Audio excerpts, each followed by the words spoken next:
Hey guys, DMike here for the final episode of Link's Awakening. It's pretty bittersweet, but as they say in the industry, the show must go on, and all good things must come to an end. So, looking at our subscreen here, we've got all the items, all the instruments, all the seashells, all the heart pieces, the secret medicine, and now we have 3 fairies. So we're at about as good of shape as possible for endgame. Not that it's really that much of an issue, but it's just finally time to do what we came here for. Kind of the cryptic quest that we've been set on since day 1 that we washed ashore and Marin found us. So we're here back in Mabe Village. There is a important thing that you have to do here in order to make your life easier when it comes time to waking the windfish on Mount Tamaranch. So we're going to go ahead and make our way over to the village library. If you remember, when we went to tackle the color dungeon, there was a piece of literature there that helped us find our way. Now, all of these books in here, aside from the color dungeon one at the top, are things that you can go ahead and read. There's stuff about bombs and locations around the island, how to warp, etc. They're just game tutorials, sure. But there is one book in here that is different from all the rest, and it is something that changes depending upon your game file. This is different for everybody. This is RNG dependent. So what you're seeing here on my screen in this game is not going to be what you're going to see on yours. So make sure to come and check this in order to really, sort yourself out for the final battle.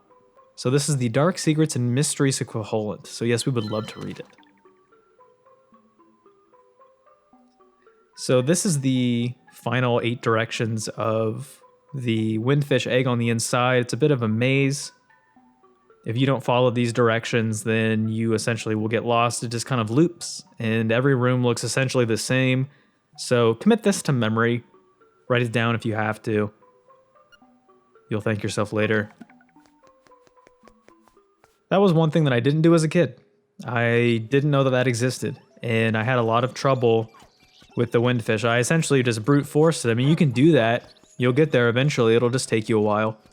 So if trial and error is how you enjoy video games, then by all means. But if you're someone like me who likes to be a little more pragmatic, then seek out that book.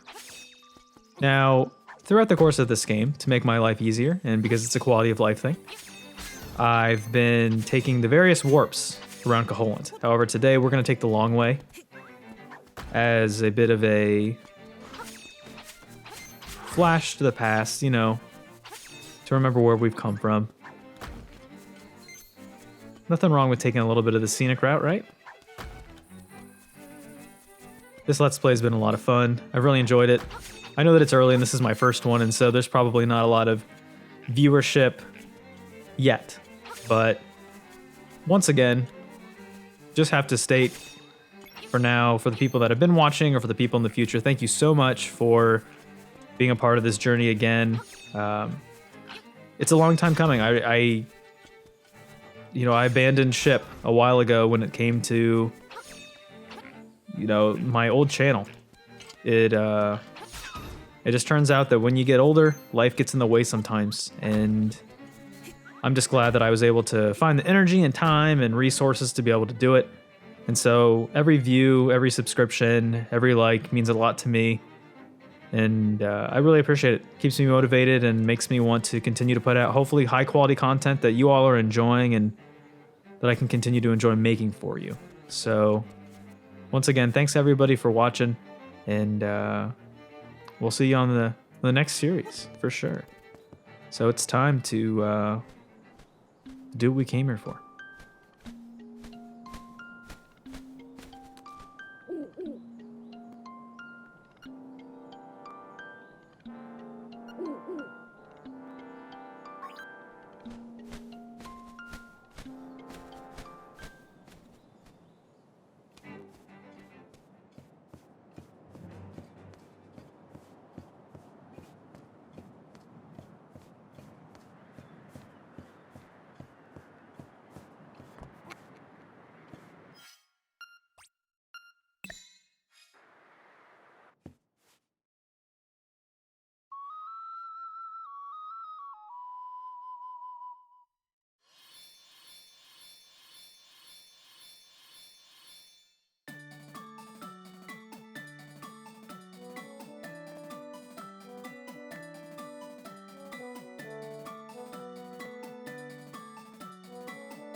Alright, everybody. We are here for the final ultimate dungeon. It's not really much of a dungeon, it's just kind of a very short labyrinth if you followed my instructions and went to the library. Kind of creepy, very moist. So jumping down into here will start the counter on your directions. So we're going to want to, once we're first able to, we're going to take 3 lefts. It's 1, 2, and 3. Now we're going to continue by going up. We're going to hang a right. Up again. Right again. And finally, up one last time. So here in the... I'm not entirely sure what this is, what part of the body this might be, but I don't really want to find out. But this gaping black hole, very menacing, is drawing us in. So let's go ahead and confront this final boss.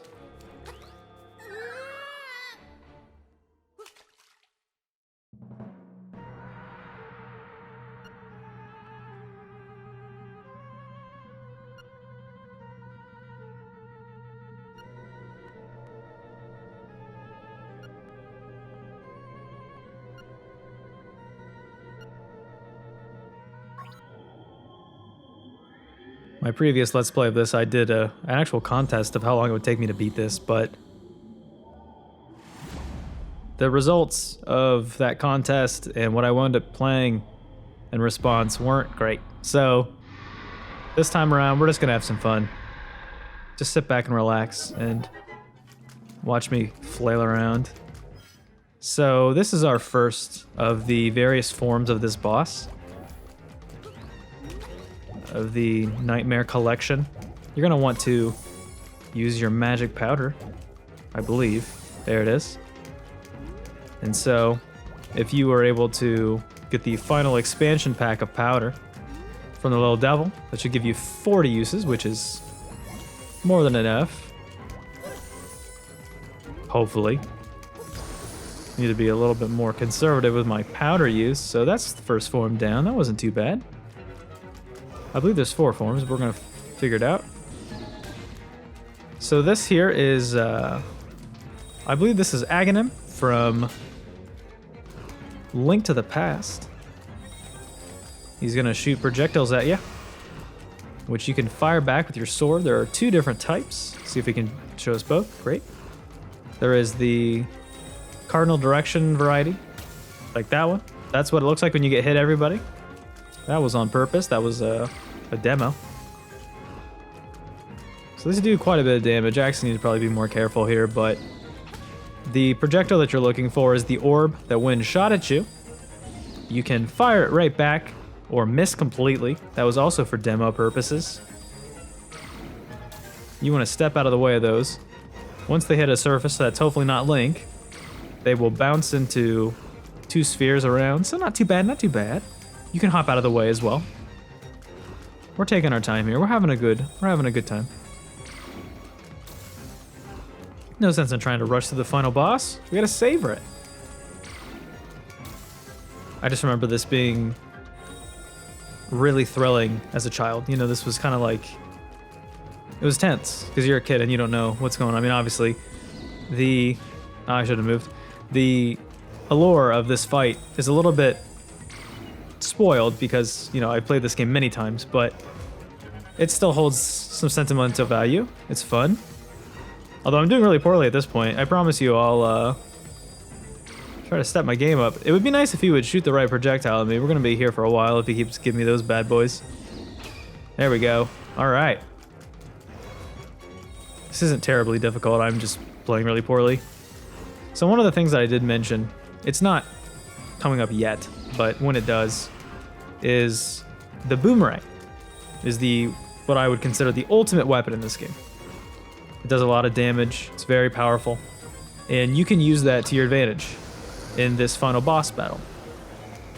I'm not going to, because it cheeses it and I don't want to do that. I've got all the resources necessary to do it otherwise. So we're going to do it the OG way and move along. So Aghanim is done. And now we've got Shadow Moldorm. Fought the same exact way as you would have back in the Tail Cave. So not too bad. Let him do his shuffling business. He'll flail around. That's actually kind of nice. He locked himself into a bit of a weird pattern, so I guess I can just scoot over to him. No, I just missed. The Koholin sword makes this a lot easier too, doing a lot more damage. His HP is not an issue when you've got the powered up sword. So 2 spin slashes and a regular attack. Alright, so now we've got Shadow Ganon. He's gonna come at us with some fire keys. Dodge those. Expertly done. He's gonna throw his trident at us. Charge into him with our Pegasus boots. Rinse and repeat. I think one of the things that I just like about this fight the most is just the kind of level of care that they've put into the aesthetics. It's just, it looks so cool. Like, everything has such a modern look to it. And not to say that the original, or the DX version look bad, but it's just nice. I think it's just another quality of life thing that I think that they did a great job with. I guess quality of life would refer more to like the execution of how this is done. This fight is almost identical to the original, but I don't know. I think it's just super cool to me. I think it looks great, and I love updated stuff. So that looks like four charges with the Pegasus boots are good. We're gonna go ahead and use our fairies here, because why not? We can't keep them. Excuse you. Ow. I don't have my Rock's Feather right now, so I can't jump around. Jump around. I can't do that. Don't sue me, YouTube. Okay. So we are trying to get out of the way here. I don't remember exactly what I'm supposed to do here. I wonder if this is a thing where we start to use our arrows that we've been saving up. Yes. Arrows are going to be the weapon of the day from here on out, I believe. This is just the setup for the final form, which I think is the coolest looking one, and I really enjoy it. This part of the fight's actually really cool and really contentious. I remember reading about for speedrunning. So keeping your Rock's Feather handy and then your bow. This is going to be your final loadout for the game. I don't believe that you need anything else. You can use the boomerang here. One shot to the eye will end this form, but we've come so far and we've done so many good things the hard way. So we're going to continue to do so. The arms will continue to swing a little faster as you keep going. It's not too bad. Just got to shoot him right in the old pupes. And he'll go away. We're actually almost done. This, unfortunately, seems to be one of the easiest forms for me to do. I guess this isn't really that complicated, but I was doing so well, I almost didn't get hit. Now, hopefully you all can hear in the background is the music of this fight. I'll try to be quiet. Well, it's over. Never mind, everybody, sorry. You can look up the OST online if you want. So, yeah, that was the final battle with the bosses of the Windfish. So, let's wrap up.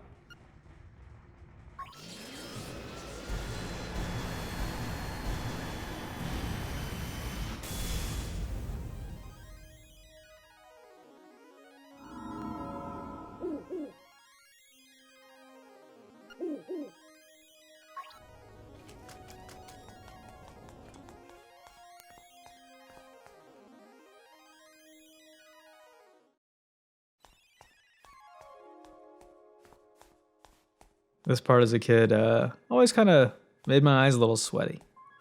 You know, you come so far and you get your final reward here.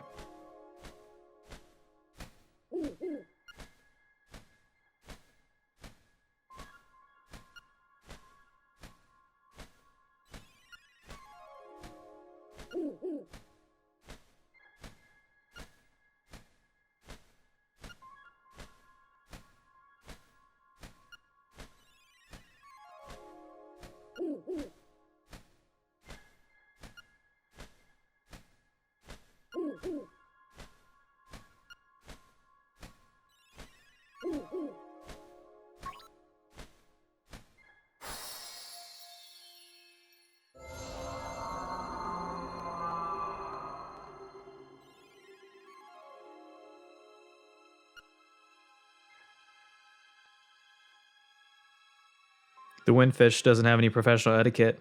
Always speaking in all caps, making you think that they're mad at you. Why are you yelling?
And that's a wrap, everybody. This was a ton of fun. Not to get too sentimental about it, but I just kind of never thought I'd get back into doing stuff like this. It's been a long time, like I said, since I recorded initially and, started my channel way back when. And, this was kind of a love letter to that channel and to the people that used to watch me and hopefully still will from the good old days. This was a ton of fun. That was my first Let's Play back then. And I wanted to do a throwback to that as a bit of a thank you for all the people who stayed with me along the years. So I really appreciate all of you if you get a chance to come to the new channel. This game is something that was really fun for me. It was actually my very first Game Boy game that I ever got as a kid. My older brother gave me one of those big gray brick Game Boys. And along with it was a copy of Link's Awakening. So this game has sentimental value to me. Being my very first Game Boy game. That was my first handheld. Kind of kicked off my enjoyment of gaming as a whole. So the game means a lot to me in general. And having the chance to share it again with all of you means a lot to me as well. This game is a ton of fun.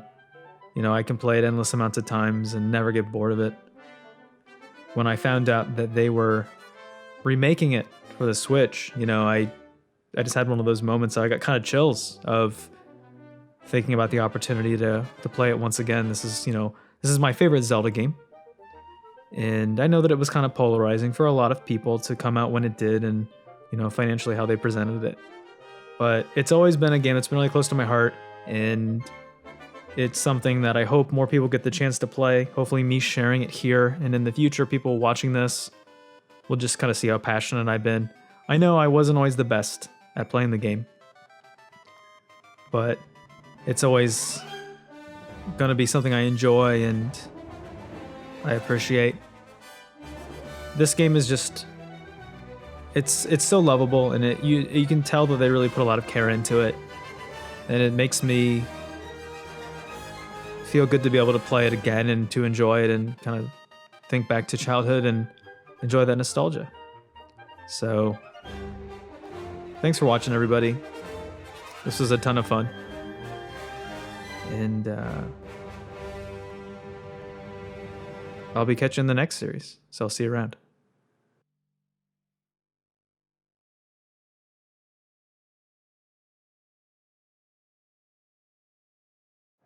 So, I'm back, briefly. You may be wondering, what am I doing here? We just beat the game. There is one last thing for us to do. There is a brief amount of postgame, and when I say brief, I mean brief. So, one of the things that I did in the last episode was I collected some of those figurines, which is a lot of fun. You can collect, I believe, 9 of the 10 during the regular game. However, there is one left we were unable to get. So we're going to go ahead and pick that up now.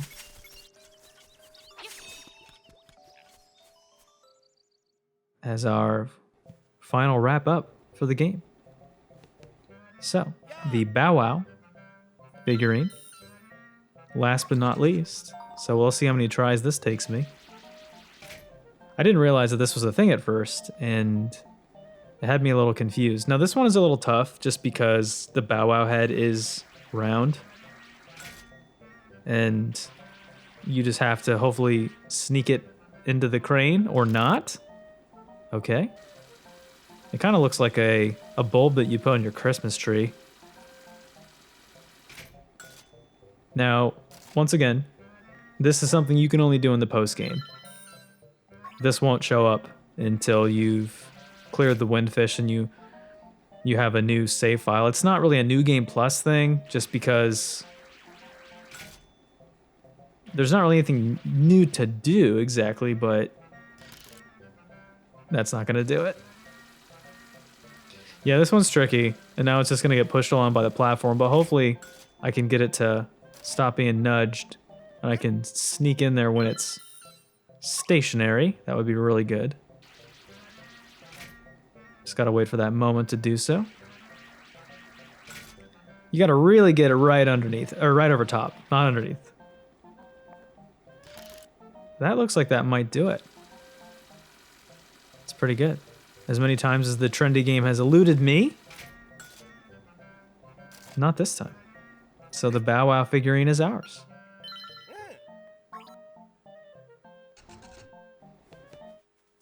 So we'll go ahead and pick that up.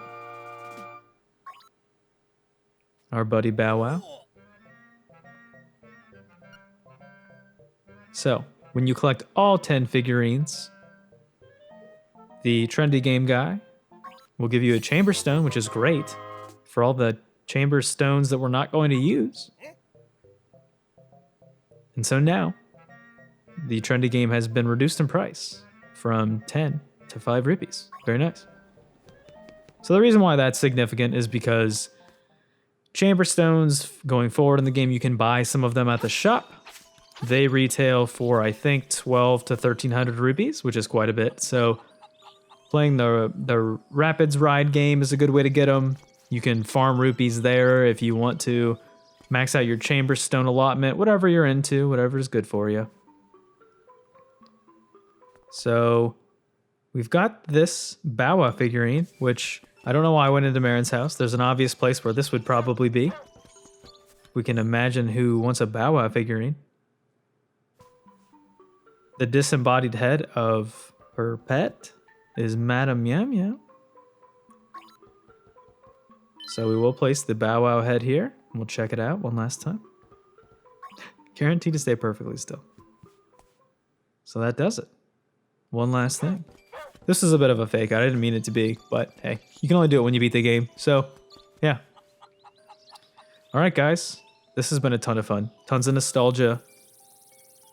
Enjoyment of sharing this with all of you. Hopefully you got a kick out of it and enjoyed yourselves as this cuckow tries to peck me as I say goodbye. This has been a ton of fun. Expect new episodes of a new series coming up soon. Not entirely sure how soon, but soon. And we'll get back to it and have some more fun all together again. So until next time, everybody, I've been D Mike. Thanks for watching. Bye.